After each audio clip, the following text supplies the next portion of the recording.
Coba bayangin deh, cuma selembar surat. Tapi, surat ini bisa jadi punya kekuatan buat mengubah masa depan pendidikan jutaan anak di seluruh Indonesia loh. Kedengarannya sih keren banget ya, Wit. Tapi beneran sehebat itu? Apa jangan-jangan cuma wacana aja nih? Oke.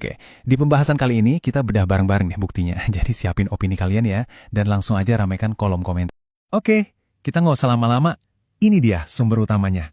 Yang kalian lihat di layar sekarang ini surat edaran resminya langsung dari Kementerian Pendidikan tanggal 16 Desember 2025. Iya, kelihatannya sih ya kayak dokumen birokrasi biasa aja gitu ya kan.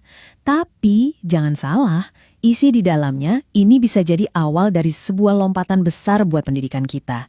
Atau bisa juga jadi PR besar nih, kita lihat aja nanti. Biar kita semua gampang ngikutinnya, kita akan bedah surat ini jadi 5 bagian utama. Kita mulai dari yang paling seru dulu.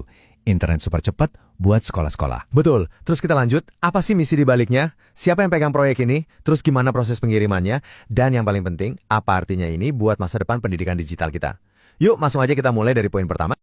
Oke, sekarang kita masuk ke bagian yang jujur aja, paling bikin penasaran. Iya, apa sih sebetulnya isi pengumumannya dari tadi? Kamu kayaknya heboh banget, Wit. Coba kasih tahu kita semua.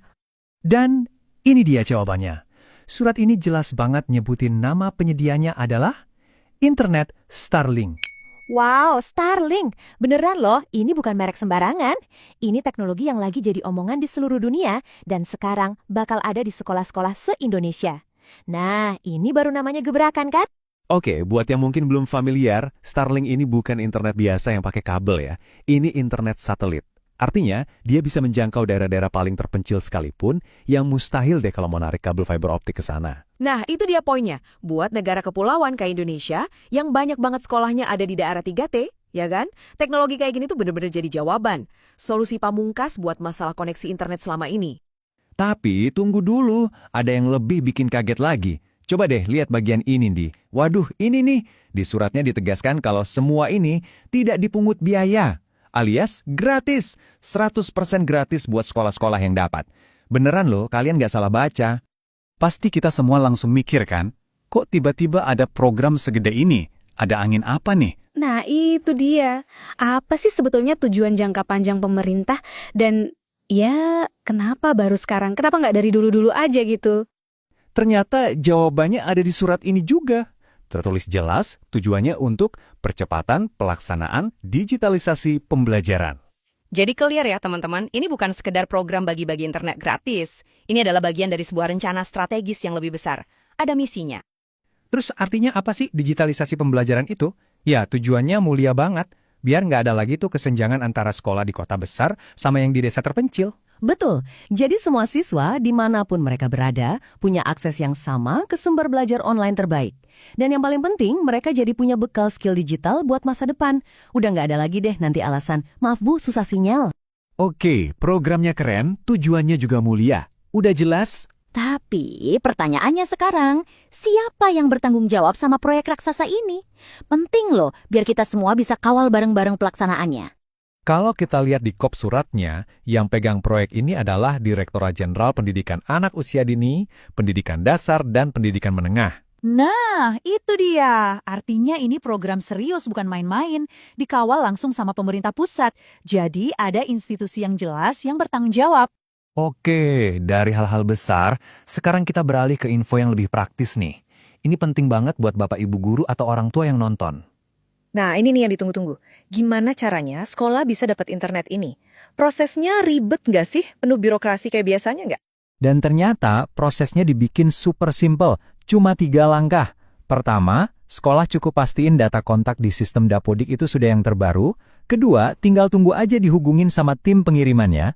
Dan ketiga, siapin tim di sekolah buat nerima barangnya. Serius, cuma gitu doang? Gampang banget ya? Nggak perlu bikin proposal tebal-tebal atau ngurus surat ini itu. Nah, ini baru namanya efisien. Soal jadwal pengirimannya juga udah diatur jelas banget. Pengiriman dilakukan setiap hari, Senin sampai Minggu, dari jam 8 pagi sampai jam 5 sore waktu setempat. Artinya, sekolah jadi lebih fleksibel buat nerima alatnya. Dan ini yang paling penting, aku ulangin lagi ya.